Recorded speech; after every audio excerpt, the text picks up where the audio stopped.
ونستعينه ونستغفره ونعوذ بالله من شرور أنفسنا ومن سيئات أعمالنا من يهده الله فلا مضل له ومن يضلله فلا هادي له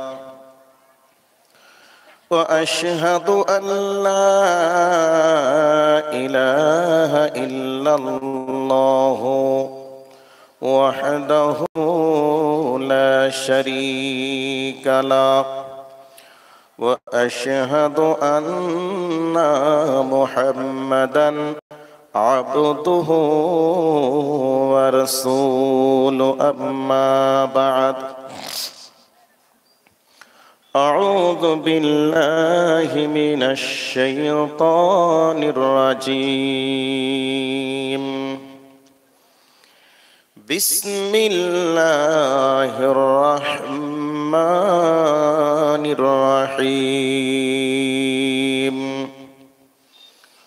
وقضى ربك ألا تعبدوا إلا إياه وبالوالدين إحسانا إما يبلغن عندك الكبار أحدهما أو كلاهما فلا تقل لهما أف ولا تنهرهما وقل لهما قولا كريما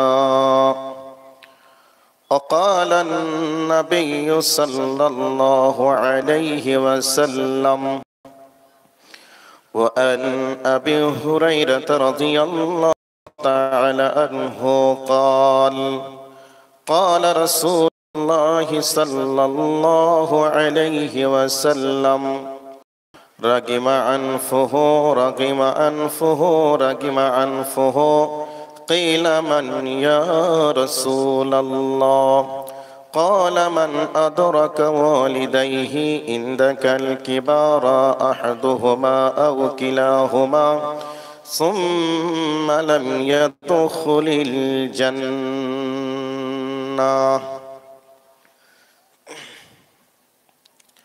কোন কাননের ফুল গো তুমি কোথায় তুমি আছো গো অজানা দেশের পাতাটুকু একটু আমায় বলো গো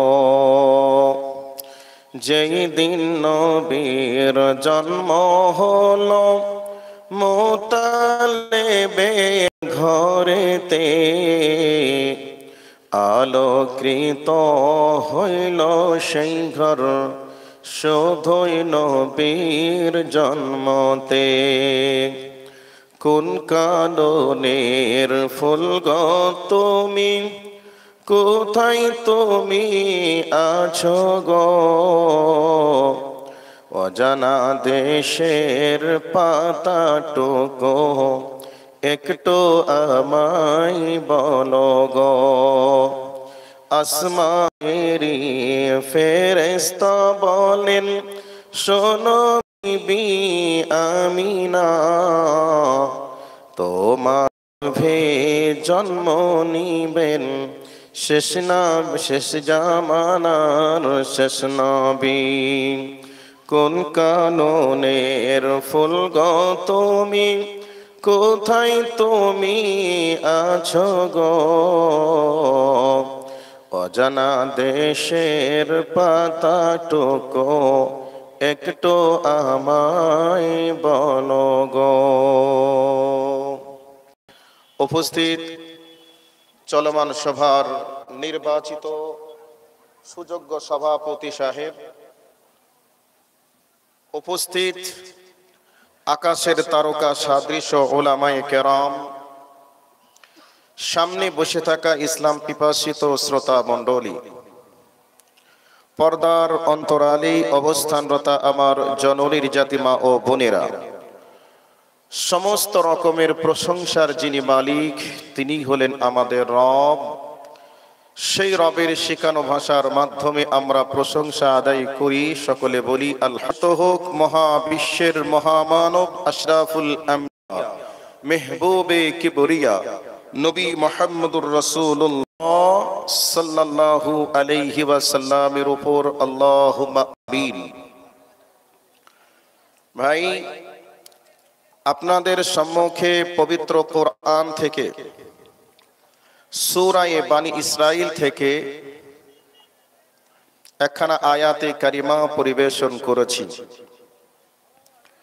কোরআন এবং হাদিসকে সামনে রেখে একটা গুরুত্বপূর্ণ বিষয়ের উপরে তত্ত্ববহল আলোচনা করার চেষ্টা করব ইনশাআল্লাহ। তবে আজকের যে বিষয় নিয়ে আলোচনা করব এটা আমাদের সমাজের জন্য চরম ও পরম প্রয়োজন। কিন্তু তারপরেও আজকে হচ্ছে 29শে নভেম্বর, আমাদের পশ্চিমবঙ্গ সরকারের পক্ষ থেকে আজকে একটা আইন পাস হয়েছে। যদিও আইনটা আগেই পাস হয়েছিল, স্থগিত করা হয়েছিল, আজকে তার নতুন করে আবার নির্দেশিকা জারি করা হলো। তো এই দিকে লক্ষ্য রেখে কথাগুলি বলবো ভেবেছিলাম, কিন্তু বলার মতো পজিশন নেই। কয়েকদিন আগেই পার্শ্ববর্তী এলাকাতে এ বিষয়ে আলোচনা হয়েছে। তবে এ কথাটা বলছি কেন, আজকের পজিশন পরিবেশ দেখে বলতে বাধ্য। তার উদাহরণ একটা, আমার পা চাকু দিয়ে কেউ কাটছে, আর এই অবস্থায় আমি ঝালমুড়ি পেঁয়াজি বেগুনি খাওয়াতে ব্যস্ত আছি। পজিশনটা যদি এমনই হয়, তাহলে আমার পা কি আর পা আছে, না আমার পা প্যারালাইসিসে অকেজো হয়েছে? আসলে আমার পা আর পা নেই, আমার পা প্যারালাইসিস হয়ে অকেজো হয়ে গেছে। এই জন্য কেউ চাকু দিয়ে কাটছে বা ডাক্তার চাকু দিয়ে কাটছে, অপারেশন করছে। এরপরেও আমার যে ব্যথা হওয়ার প্রয়োজন ছিল, কষ্ট হওয়া প্রয়োজন ছিল, কিন্তু আমার ব্যথা নেই, আমার কষ্ট নেই। এই অবস্থায় আমি আনন্দে ঝালমুড়ি বেগুনি পেঁয়াজি আর জিলাপিতে ব্যস্ত আছি। তাহলে বুঝে নিতে হবে আমার পা আর পা নেই, আমার শরীরের অঙ্গ একেবারে প্যারালাইসিস হয়ে অকেজো হয়ে শেষ হয়ে গেছে। আজ তামাম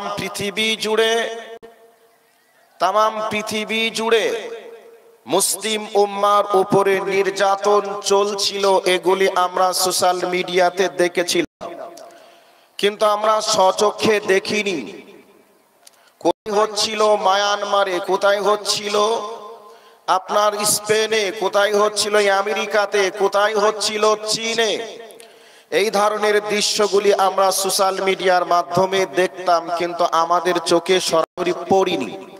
এখন আমাদের চোখের সামনে সরাসরি পড়ছে। এর আগে আমরা দেখলাম বিভিন্ন দেশে মসজিদ, মাদ্রাসা, কবরস্থান, এগুলিকে তারা দখল করে বুলডোজার দিয়ে মসজিদ, মাদ্রাসা, খানকা, কবরস্থান, মাজার ভেঙে খান খান করেছিল। এগুলি আমরা দেখেছিলাম। কিন্তু আজকে যে আইনটা পাস হয়ে গেল, এই আইনের মাধ্যমে অনেক মসজিদ, মাদ্রাসা, কবরস্থান নিয়ে তারা টানাটানি করবে। এইরকম একটা আইন পাস হওয়ার পরেও আজ পর্যন্ত আমরা ঝালমুড়ি পেঁয়াজি বেগুনি নিয়ে ব্যস্ত আছি। এ জাতির হুঁশটা কবে হবে? এরপরেও এই জাতি তৃণমূল, সিপিএম, কংগ্রেস এ নিয়ে ব্যস্ত। এ জাতির বুঝটা হবে কবে? মারছে মুসলমান, মার খাচ্ছে মুসলমান, জেলে যাচ্ছে মুসলমান, মার্ডার হচ্ছে মুসলমান। এই তো বর্তমানের প্রেক্ষাপট আমাদের চলছে। আর মুসলিম দরদি